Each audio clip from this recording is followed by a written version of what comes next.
Greetings, YouTube. This is MissOne here. Welcome to my channel. And I am going to do each chapter of Prison Affairs. Yes, we're reading Prison Affairs. If you haven't seen the video with the introduction, I left a link in the description below. So you can click on that before you click on this one.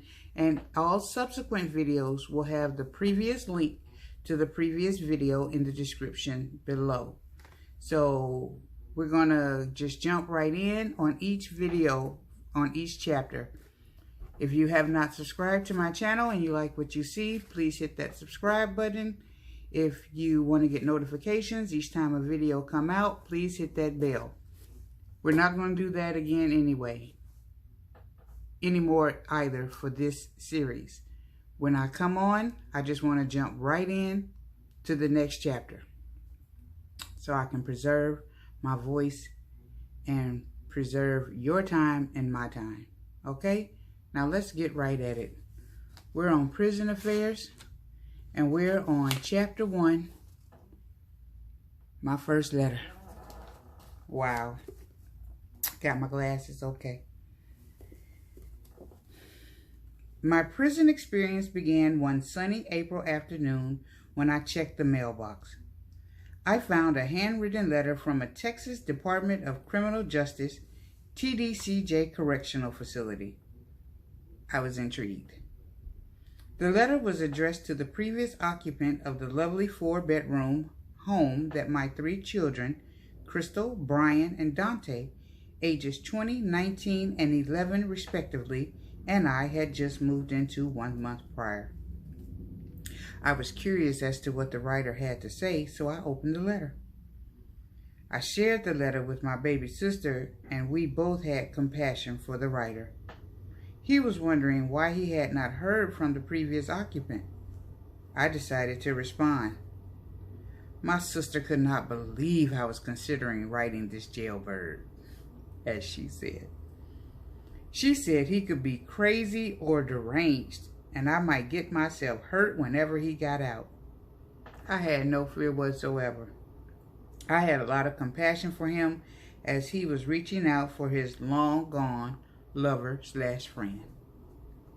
After about 2 weeks of letting the letter sit in my desk drawer, I found myself with a little free time on my hands. I figured this would be a good opportunity to send this man an encouraging word.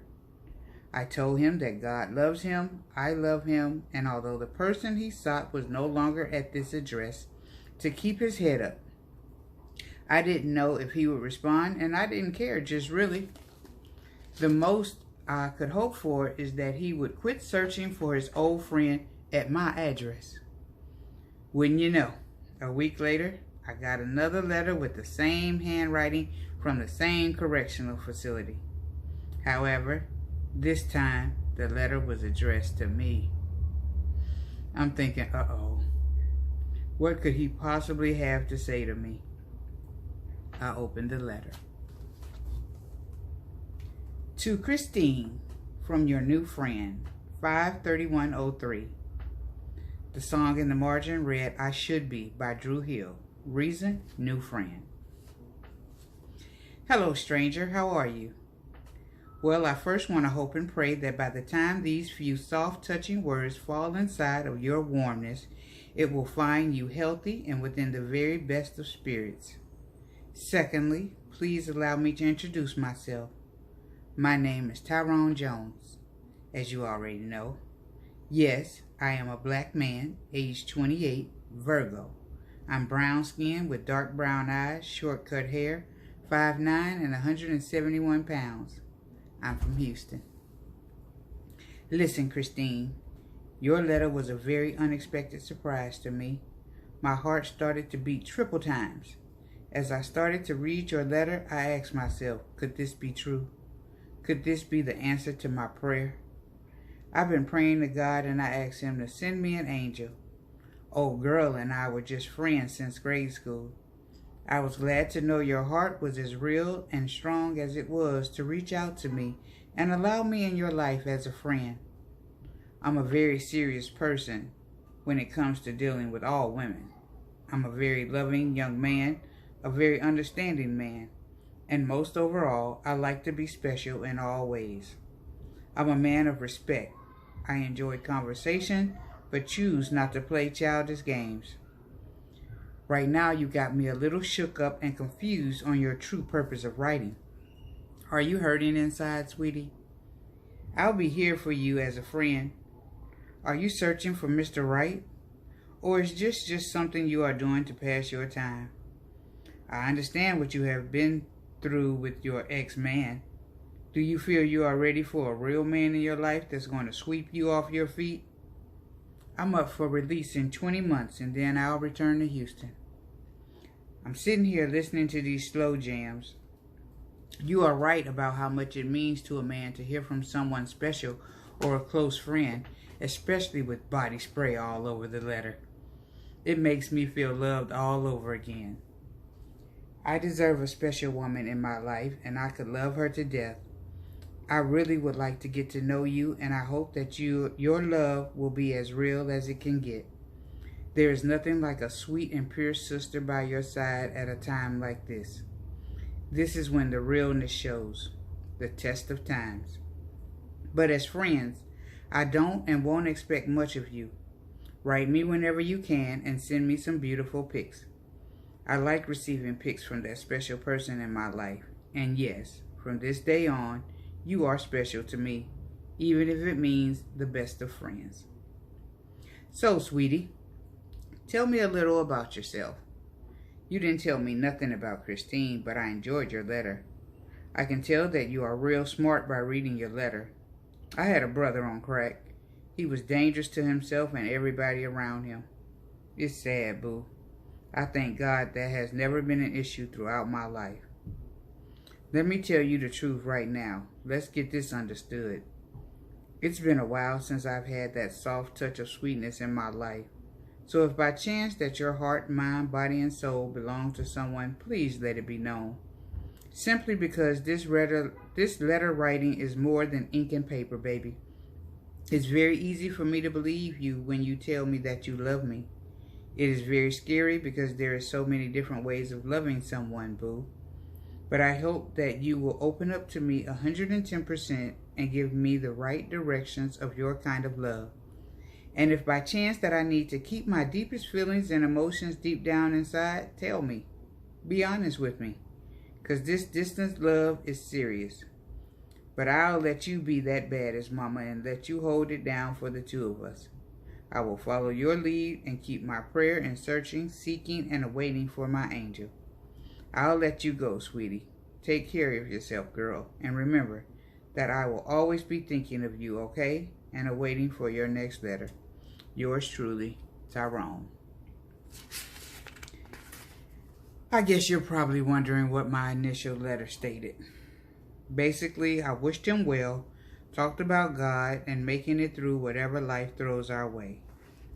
I may have been flirty with the body spray, but I figured it would be a nice change from the smell of a prison cell, whatever it smelled like. I imagined it to be cold, dark, damp, and musty. I told him about my past addiction to crack cocaine to let him know I too had suffered, which led me to my recent breakup with my youngest son's father. He came to Houston to be with us, but soon after he found work, he started smoking crack. Again. I knew smoking crack was a clear path to self-destruction, so I was not going that route. Obviously, it was time for me to move on. After an ugly confrontation, we parted. I dropped him off at the bus station with a fond farewell and called this one a wrap. Now back to Brother Tyrone. After I read his letter, I thought it was so sweet my heart went out to him once again. I let him know my love for him was the same as I have for all my brothers in Christ. However, I sent printed address labels to let him know that I was looking forward to writing and receiving letters for him. Reading his letter made me smile, laugh, blush, and to be honest, feel a little tingle in my heart because I made him feel special. I feel special too. His next letter arrived, and like the one prior, he had a song listed at the top that he wanted me to listen to. This one was What Would You Do by Ron Isley. It was written at 2:18 a.m. Reason being, he was thinking of me. He told me he liked my style and the way I flow. Right. He also revealed a little bit about himself, such as what he liked romantically, such as pretty panties and kissing and eating fruit off me. He mentioned his stamina, his taste in music, asked if I had pretty feet, and bidded me farewell. A week later, another letter arrives. This time it is because Tyrone is missing me. Like always, he wishes my family well and me. The song in the margin is Stingy by Genuine. Every time Tyrone dedicated a song, I faithfully looked up the lyrics to see what he was trying to tell me, picturing and imagining the lyrics as if they were meant for just Tyrone and me. In this letter, Tyrone refers to me as the girl of his dreams. He said my letter and pictures impressed him and he likes big women, particularly my breasts. He understood my kind of love, but was willing to come home to me if I could teach him how to love again. He said he knew how it felt to hurt, would be here for me to love, and was willing to lick and heal all the cuts and scrapes that needed special care. He was also glad I moved on from my ex. Now he could love me crazy. He told me that he was about to sweep me off my feet, lay me in a bed of strawberries, and taste me like candy. Yet it was up to me because he was following my lead. He asked questions about my job, habits, music, and my thoughts about his letters. Moreover, he gave me a little more information about himself. He has been locked up since 2001 on a charge of aggravated robbery. He said he was an innocent man railroaded by the courts and his public defender was now forced to use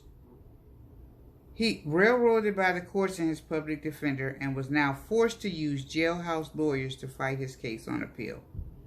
He hopes to be released and given a monetary stipend for his illegal incarceration. He asked if I could help him. He told me about his family background, upbringing, and some of his goals for the future. He ended the way I had, with a list of questions. All his questions were of a sexual nature. I figured sex was the first thing on his mind because he was sexually deprived. Before I could reply to his letter, I received another, among other things he wrote. For the last few days, you and this letter that you wrote me have been on my mind heavily. I have been wondering, could this be just a pen pal until I get out? Or could this soon become the lady of my life? Yeah, mail call is important to us, but for me, I'm a lot different from most men in here. They are immature, and this is their home. I am a man of freedom. I would love nothing better than to have a woman to love completely with no strings attached. By the time I come home, nothing can come between us. Could it be secretly that you are in fact the angel I have been praying for? My reply was 8 pages and he loved it. I was glad to write it. This is a glimpse of what I wrote. Thank you so much for replying to my letter. They bring a smile to my face and I hope they always will. I was telling my older sister I had a new friend on lockdown and she said I should cut the relationship off straightway. She says she has watched the TV shows, knows what's up, and I must be crazy for writing you. I told my daughter I have no fear whatsoever about you. I know God has my back. I was told when I was younger that God protects kids and fools. Therefore, even if I am being foolish, I believe my children and I will always be protected. Even if worst comes to worst, it must have been something I had to go through for reasons I may never know.